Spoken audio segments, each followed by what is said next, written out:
The stolen smell. In a small town in America, there lived a baker who had a shop. This baker was not a very kind man. He never gave his customers more bread than they paid for and never had a smile on his face. But he was a skilled baker, and his bread was incredibly soft and delicious. Sometimes customers paid for their bread and started eating it there in the shop. And his cakes? They were absolutely delicious, and the smell of freshly baked goods always filled the air. Because his cakes were really delicious, people came to his shop from all over town. When they walked down the street, they smelled the baker's wonderful bread and his delicious cakes, and they walked right into his shop. But not everyone came inside.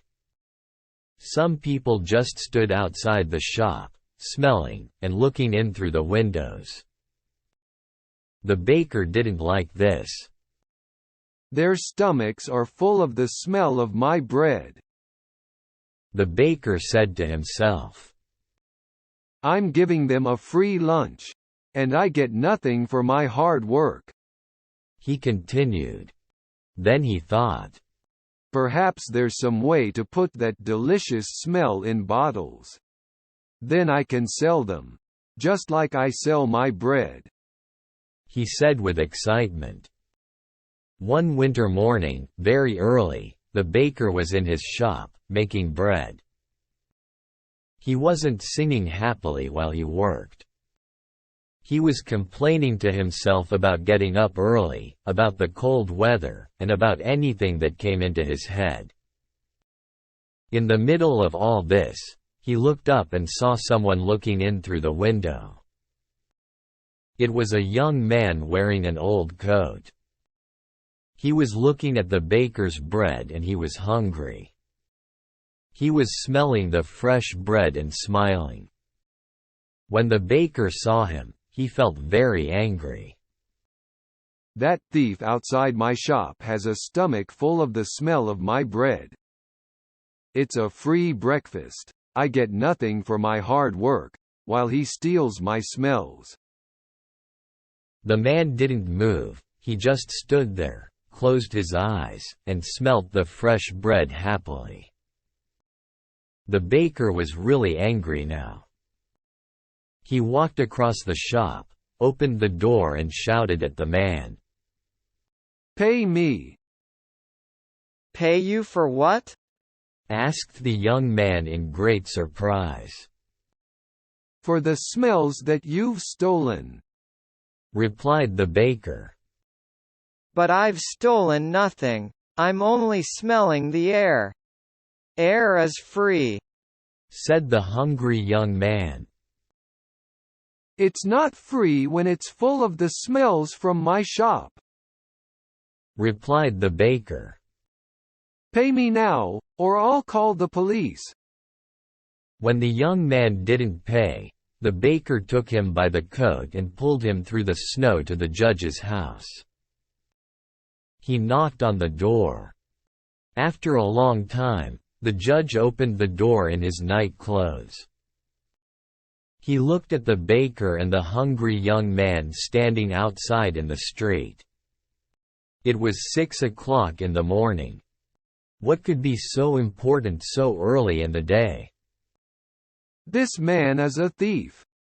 He stole the smells from my shop," said the baker. The judge was surprised. But all he said was, "Come in and tell me your story. But first give me time to dress myself." He went back into the house. After a few minutes he came back, and he took them inside. They all sat down together round a large table. "All right, tell me everything. Baker, you start," said the judge. He listened quietly. First the baker told him all about the hungry man who stole all his smells. The judge went on listening. Then the young man told him that air was free, and that any man could have as much as he wanted. When they finished telling their stories, the judge was silent for a few minutes. The baker started telling him again of how the other man took all his smells without paying.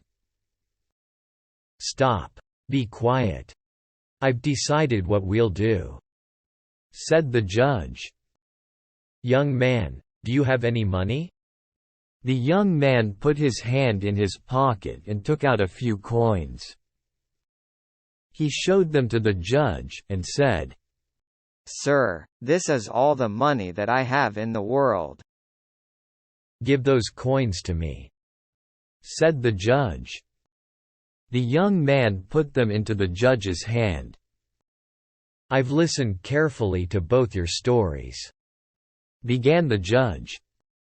"It's true that the smells were coming out of the baker's shop. And these smells belonged to the baker.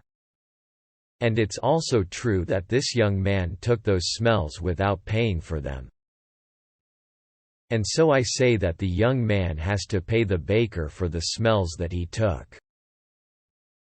The baker smiled, perhaps for the very first time in his life. He held out his hand at once for the money. But the judge didn't give him the coins. "Baker, listen and listen carefully," he said. He shook the coins in his hands and they clinked together. "That can pay for the smells," he said to the baker. "Give me my coin, sir," said the baker, not smiling anymore. "No," said the judge. "I've decided that the sound of money is the best way to pay for the smell of bread." And with that, he gave the coins back to the poor young man and told him to go home.